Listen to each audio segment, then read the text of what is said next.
Hello and welcome. This being my first post, I would like to introduce to you some history from where I was born and raised. I hope you enjoy, and without further ado, I give to you 5 historical towns and villages in East Anglia. Number 1. Cavendish. Cavendish is a small, picturesque Suffolk village, dating back as early as the Bronze Age. During the Peasants' Revolt in the 14th century, it is said a nobleman by the name of Sir John Cavendish tried to flee a mob of angry peasants. He managed to crawl his way to the door of St. Mary's Church as he pleaded sanctuary. Unfortunately for him, the angry rebels descended on him, taking him to Bury St. Edmunds marketplace, where he was executed by beheading.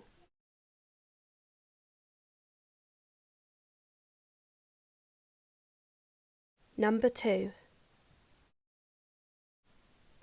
Thetford.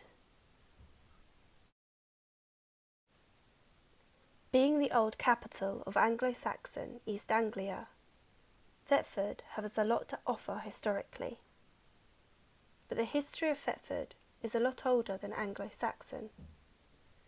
Flint artefacts have been found dating back to 2000 BC. Thetford would have also played a major role for the Iceni, a tribe that occupied large parts of East Anglia during the Iron Age and the early Roman period. Boudica, the famous warrior queen and leader of the Iceni tribe, is said to have possibly been stationed here.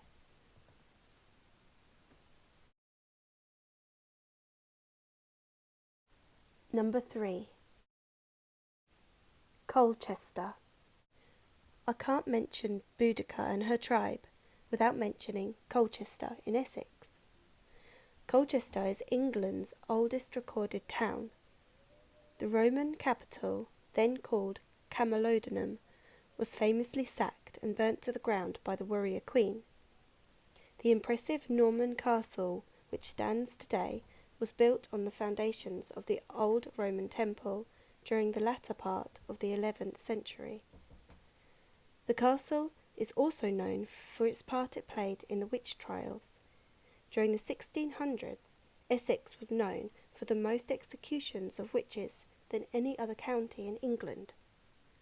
Colchester Castle was one of the places that imprisoned suspected witches, where many unfortunate women were interrogated and tortured. Many died before they even reached trial. Colchester may also be home to the remains of one of England's oldest surviving Christian churches, dating back to the 4th century AD. Though it is disputed that it is a church at all, archaeological evidence from the site suggests that it is highly possible that it was. Number 4. Levenum. Not only famous for its beautiful array of 15th century timber frame buildings, Levenum is also one of England's best preserved medieval wool towns, and during its heyday would have been one of the richest too. The reason for the beautiful buildings is because of how wealthy Levenum was. In fact, Levenum had become at one point the 14th richest town in England. Most of the parish church that you see today dates from 1485 to 1525. But there has been a church on the same site since Anglo-Saxon times. During the reconstruction of the church in the 16th century, John de Vere, the 13th Earl of Oxford, and Thomas Spring, a wealthy clothier, poured a lot of money into the church's reconstruction. The star on the tower is the emblem of the de Vere family, and Thomas Spring's merchant's mark can be seen over 30 times on the lower part of the exterior walls. Levenum's wealth diminished due to Dutch immigrants who weaved good quality cloth at a much cheaper price.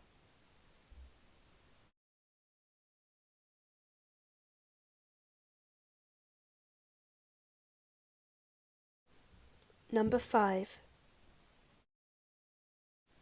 Bury St Edmunds. The kingdom of East Anglia was ruled by the Saxon king Edmund, of whom the town is named after. In 869 AD, when King Edmund refused to renounce his Christian faith, he was tied to a tree, shot with arrows, and beheaded by the Vikings. Folklore tells the story of King Edmund and the wolf, and there are statues all over the town depicting the story. It is said that when Edmund was beheaded, his body was thrown into the forest. When Edmund's supporters went looking for his body, they heard a voice indicating them to the body, shouting, "Here! It's over here!" As they got closer, they saw a wolf guarding the king's head. When they put the head back on, somehow it reattached itself to the body. This was a sign of sainthood, and the town became a pilgrimage site.